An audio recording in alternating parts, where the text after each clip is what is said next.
নমস্কার বন্ধুরা, মিতাস কিচেনে সবাইকে অনেক স্বাগত। তো আজকে একটা অন্যরকম রেসিপি আপনাদের সাথে শেয়ার করব। Chinese style stream fish fry recipe আপনাদের সাথে শেয়ার করব। এটি কিন্তু চা কফির সাথে খেতে ভীষণই ভালো লাগে এবং বাড়িতে কিন্তু বানিয়ে নেওয়া ভীষণ সহজ, কয়েকটি উপকরণ দিয়েই বানানো যায়। তাহলে চলুন আজকে আমি আমার রেসিপিটি শুরু করি। তো চিংড়ি মাছের ফ্রাই বানানোর জন্য এখানে চিংড়ি মাছ নিয়েছি 200 গ্রাম। তো চিংড়ি মাছে একটু লেজ রেখে পরিষ্কার করে নিয়েছি পুরোটাই, মাথাটা কিন্তু বাদ দিয়ে দিয়েছি। তো এবার চিংড়ি মাছটাকে ভালোভাবে ম্যারিনেট করে নিতে হবে। তো তার জন্য এখানে লেবুর রস দিয়ে দিলাম কিছুটা পরিমাণে। তো আপনারা এখানে পাতিলেবুও নিতে পারেন, তো আমি গন্ধরাজ লেবু দিয়ে বানাচ্ছি। পরিমাণ মতো লবণ দিয়ে দিয়েছি, আদা রসুন বাটা, তার সাথে একটা কাঁচা লঙ্কাও পেস্ট করে নিয়েছি। নিয়ে আধা ঘন্টার জন্য ম্যারিনেট করে সাইডে রেখে দেবো। এবার এখানে একটা প্লেটের মধ্যে কিছুটা পরিমাণ শুকনো ময়দা নিয়ে নিচ্ছি।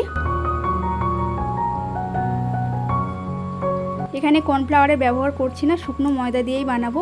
দিয়ে দিলাম কিছুটা পরিমাণ রেড চিলি পাউডার, গোলমরিচের গুঁড়ো দিয়েছি হাফ চা চামচ, লবণ দিয়েছি পরিমাণ মতো। দেওয়ার পরে শুকনো ময়দার সঙ্গে সবই ভালোভাবে মাখিয়ে নেব।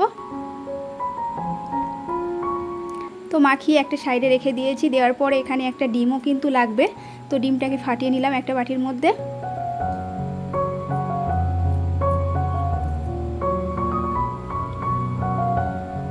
আর এখানে তেল দিয়ে দিয়েছি ভাজার জন্য। তো সাদা তেলে আমি ফ্রাইটা করে নেব।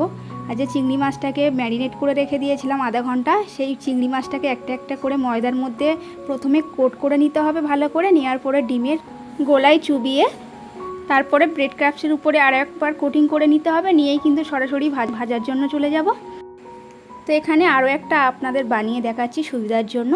প্রথমে কিন্তু ময়দার কোটিং করে নিয়ে ডিমের গলায় চুবিয়ে তারপর এখানে ব্রেড ক্রাম্বসের উপরে ভালোভাবে কোটিং করে নিতে হবে। নিয়েই সরাসরি ভাজার জন্য চলে যাচ্ছি। আর এখানে ভাজতে গেলে কিন্তু চিংড়ি মাছ যেহেতু বেশি সময় একদমই লাগবে না, আর অবশ্যই করে লো টু মিডিয়ামে আঁচটা দিয়ে তারপরে ভাজবেন, না হলে কিন্তু চিংড়ি মাছ পুড়ে কালারটা নষ্ট হয়ে যাবে।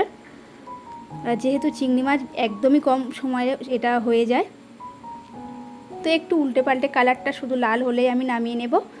তো এখানে কিন্তু রেডি হয়ে গেছে, আমি তেল ঝরিয়ে নামিয়ে নেব। আর এই চিংড়ি মাছের ফ্রাইটি খেতে ভীষণই ভালো লাগে, আপনারা চা বা কফির সাথে বা সসের সাথেও খেতে পারেন। দেখতেই পাচ্ছেন কালারটা কতটা সুন্দর হয়েছে, খেতে ভীষণই ভালো হয়। আর এই চিংড়ি মাছের ফ্রাইটি এমনই খেতে ভালো হয়, আপনারা কিন্তু যদি একবার বানিয়ে খেতে পারেন তাহলে কিন্তু অন্যরকমভাবে খাওয়া আপনারা ছেড়ে দেবেন। তো আজকের রেসিপিটি আমার এই পর্যন্ত। আর আপনাদের রেসিপিটি কেমন লেগেছে অবশ্যই করে কিন্তু কমেন্ট করে জানাতে ভুলবেন না। আর এখনও পর্যন্ত যদি আপনারা আমার চ্যানেলে নতুন বন্ধু হয়ে থাকেন তাহলে অবশ্যই করে চ্যানেলটি সাবস্ক্রাইব করে দেবেন। তো দেখা হচ্ছে আগামীকাল।